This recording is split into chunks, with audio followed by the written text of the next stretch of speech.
Hi, I'm Connor, and I'm here with Patrick Cleandenim. So Patrick, you've been on the tour now for 2-3 weeks? About 2 weeks, yeah. How's it been? It's been great so far. Yeah, have you enjoyed the shows? Yeah, it's been fantastic. Great audiences, very enthusiastic. Cool.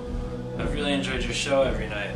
Can you tell us a little bit about what went into the show as opposed to, we had talked previously about, I had seen Patrick play in New York for years now in various different contexts and different stages of his, I don't want to say development, but I guess that is a proper word. Sure. Constant development, perpetual development. Sure.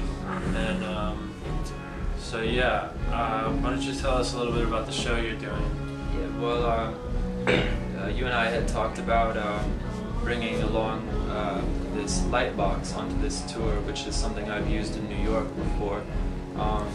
This is like a 3-foot by 4-foot box, plexiglass top, lights underneath that I stand on top of when I perform. But for logistical reasons, we thought it would be a little simpler to do something less consuming of space. So on this tour, I've developed this sort of look that you see here. Getting ready to go on stage now, so I just try to do unique, take a unique approach to the visuals, the aesthetic of a live performance, and give the audience a little something extra to look at, and represent what some of my own personal aesthetic influences are. So this is what I've been doing on this tour, is using lights and makeup in this costume. That's really cool.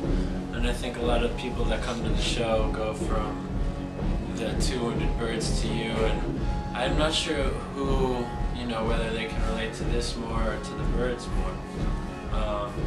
But performance is something really interesting and something that I think all 3 bands really take into account. Who do you think your favorite performers of all time are? Patrick and I, in the past have had conversations about performers and this and that. Actually, real quick, I'll say Patrick and I met years ago in New York. I would go to his shows and his DJ sets and whatnot. We worked together very briefly on a adaptation of the Orange Moonbeam Floor Show record that was supposed to be more of a rock interpretation. The instrumentation was a lot different. The show Patrick's been doing is very digital and synth driven. But at that time we were talking a lot about the early 70s Iggy Pop, the Iggy Pop David Bowie collaboration era. Would you say Iggy Pop and David Bowie are people that you find to be admirable or professional or? Yes, I mean absolutely. Both of those artists I admire in terms of their physicality on stage and what they give an audience. David Bowie especially, and also the collaborations between the two, both musically and visually, I think are really exciting to me. I'm also had been influenced as a young child by Elvis Presley and other performers like Harry Houdini, Bela Lugosi. These are names I mentioned in one of my songs as sort of childhood heroes of mine. These different characters and sort of almost mythologies that go along with them. I really like the line, "I don't want to shine shoes like David Bowie." Yes. It's one of my favorites. I'm not sure what you meant by that, but I have my own associations with that. So let's talk a little about the going, now you're leaving this tour for 2 weeks and then rejoining in Europe when we get back. The band that's coming on, Violins, maybe you could talk a little bit about are these three bands, the drums, Patrick Cleandenim and violins, have how those all intertwine?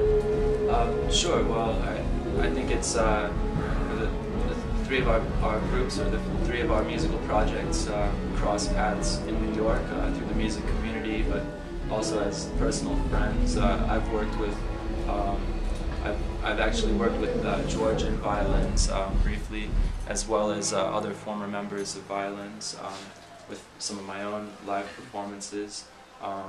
It's a very big music scene in New York and in Brooklyn, but it's also a small world. And I know also you're close friends with Miles, who's performing with violins now, and Miles was also part of the collaboration that you and I had. That's right.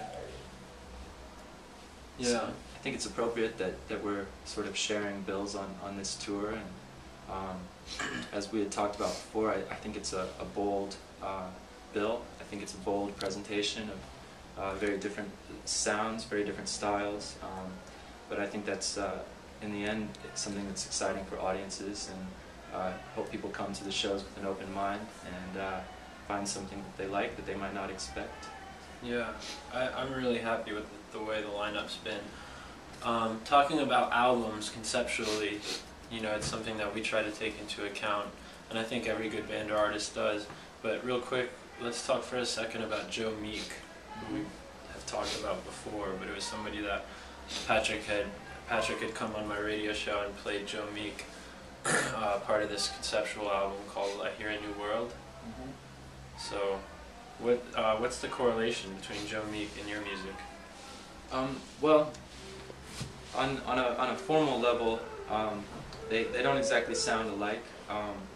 This record that you're speaking of, I Hear a New World, is a sort of very early concept record about Joe Meek's vision of what outer space might sound like and the kind of atmosphere that he imagined out there. And it's a very cohesive record with specific sounds that are using analog technology to create very textural and beautiful sort of environment, like a sonic environment.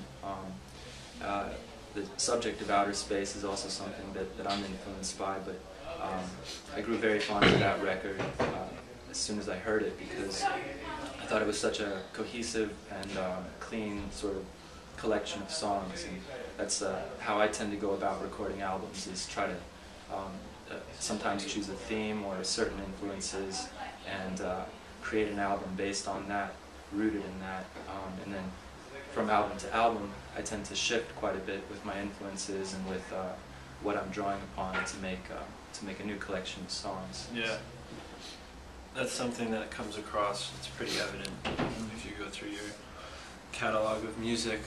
But well, cool. Well, thank you, Patrick Cleandenim, and thank you, Caleb, for arranging this. And I guess you'll hear back from us soon. Yeah. See you in Hamburg. Yeah. It's pretty good. Cool. Yeah, we go And on. he's gonna go on now. Yeah, you gotta go on.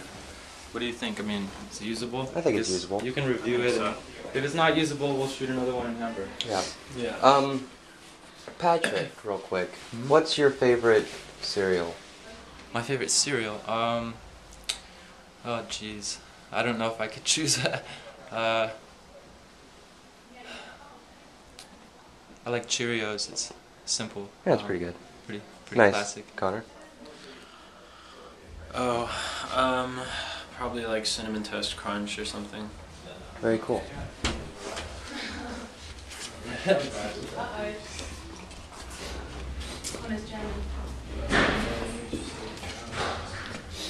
You did some job. Did you do it? Is it over? Yeah, it's all gone. It's finally done. You know, rebels. What if drugs are bad? What if what? If what? Oh, What yeah. if? That was a hit song by this band called Dr. Dre. Are you recording? What? Is it? You- No, nothing.